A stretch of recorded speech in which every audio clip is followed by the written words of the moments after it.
ইতিহাসে তো অনেক সাম্রাজ্যের কথাই আমরা জানি, তাই না? কিছু কিছু সাম্রাজ্য আছে যারা পুরো দুনিয়ার ইতিহাসই বদলে দিয়েছে। মুঘল সাম্রাজ্য ঠিক তেমনই একটা।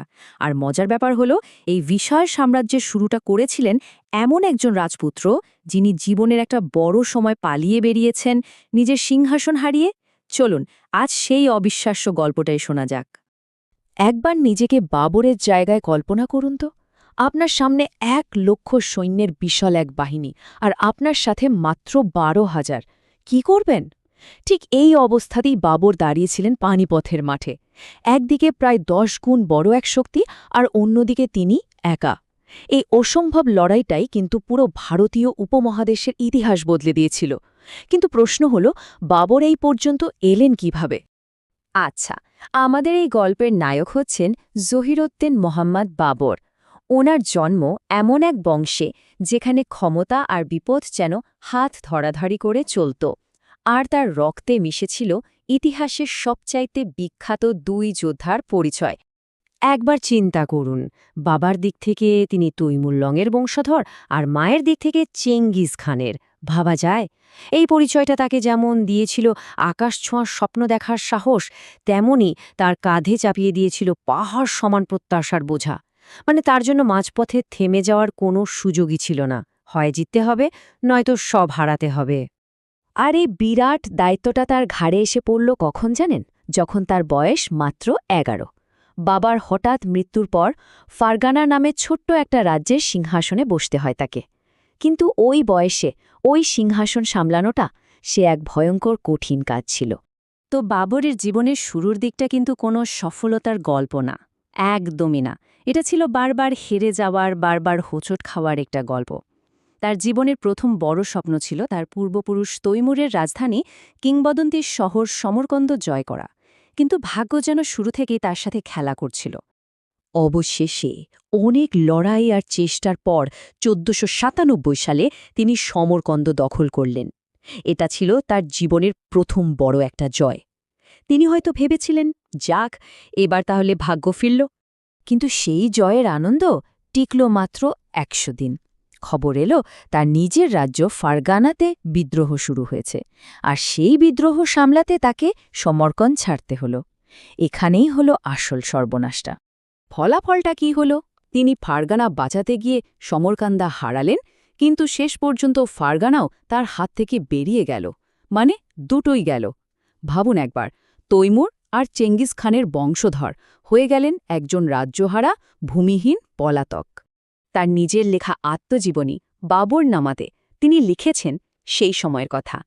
কি ভয়ঙ্কর হতাশা আর অপমান সহ্য করতে হয়েছে তাকে। এমন একটা সময় এসেছিল যখন তার মনে হচ্ছিল কোনো দেশ নেই, দেশ পাওয়ার কোনো আশাও নেই। কিন্তু এই মানুষটার খাসিয়াত ছিল এটাই, তিনি এত কিছুর পরেও হাল ছাড়েননি।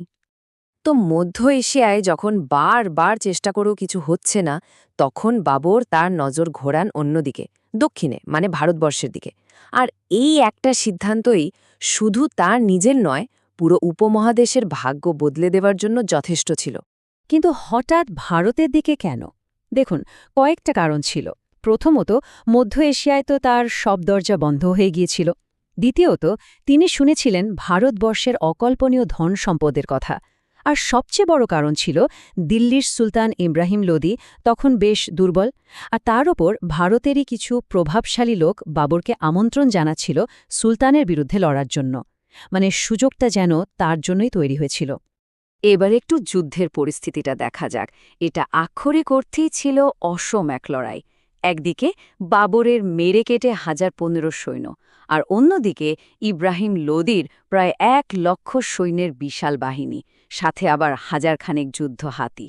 দেখে তো মনেই হবে বাবরের জেতার কোনো সম্ভাবনাই নেই।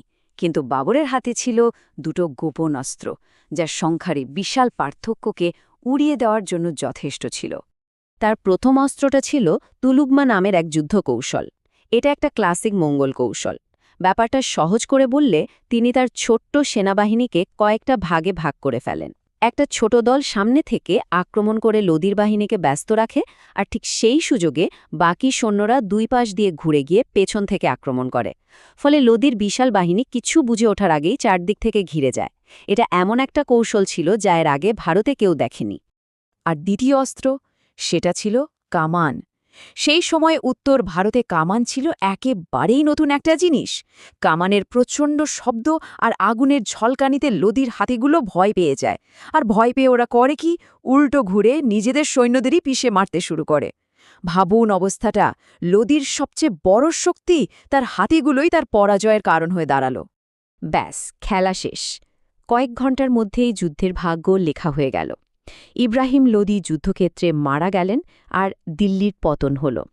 বাবরের হাতে চলে এলো দিল্লি আর আগ্রা। এটা প্রমাণ হয়ে গেল যে সঠিক কৌশল আর নতুন প্রযুক্তির কাছে শুধু সংখ্যার কোনো দাম নেই। একটা অসম্ভব যুদ্ধ জিতে নিলেন বাবর।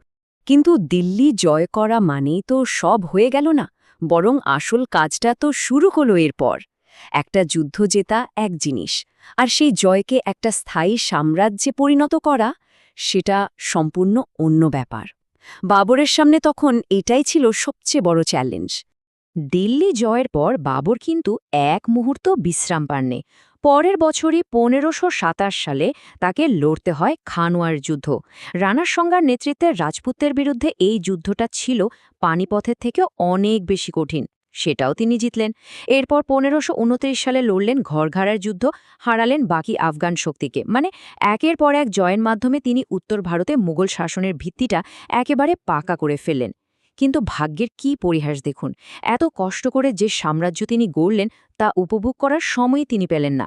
বাবর হয়তো খুব বেশি দিন বেঁচে ছিলেন না, কিন্তু তিনি যে ভিত্তিটা তৈরি করে দিয়ে গিয়েছিলেন তার ওপরেই গড়ে উঠেছিল এক বিশাল সাম্রাজ্য। এই যে মুঘল সাম্রাজ্য যেটা বাবর শুরু করেছিলেন, সেটা কিন্তু পরবর্তী ৩০০ বছরেরও বেশি সময় ধরে এই উপমহাদেশকে শাসন করেছে। আর শুধু শাসনই করেনি, এখানকার শিল্প, সংস্কৃতি, স্থাপত্য সব কিছুর ওপর একটা গভীর ছাপ রেখে গেছে। আসলে বাবরকে শুধু একজন যোদ্ধা বললে ভুল হবে। মানুষটা ছিলেন অনেক বেশি জটিল আর আকর্ষণীয়। ভাবুন, যে হাতে তিনি তলোয়ার চালাতেন সেই একই হাতে তিনি অসাধারণ সব কবিতাও লিখতেন। ভয়ঙ্কর যুদ্ধের পরিকল্পনা করার মাঝেই তিনি সুন্দর একটা বাগান তৈরির স্বপ্ন দেখতেন। এই যে যোদ্ধা আর শিল্পীর অদ্ভুত এক মিশ্রণ, এটাই তাকে অন্যদের থেকে আলাদা করে তোলে। আর তার এই গুণটাই পরবর্তী মুঘল সম্রাটদের মধ্যেও আমরা দেখতে পাই। বাবরের পুরো জীবনটা আমাদের সামনে একটা বড় প্রশ্ন রেখে যায়। একজন মানুষের অদম্য ইচ্ছাশক্তি কি সত্যিই ইতিহাসের মোড় ঘুরিয়ে দিতে পারে? বারবার হেরে, সবকিছু হারিয়েও শুধু মনের জোরে ভর করে তিনি এমন একটা সাম্রাজ্য গড়ে তুললেন যা কয়েকশো বছর টিকেছিল। তার গল্পটা হয়তো এটাই আমাদের শেখায় যে পরিস্থিতি যতটাই খারাপ হোক না কেন, হাল না ছাড়লে ঘুরে দাঁড়ানোটা সবসময় সম্ভব।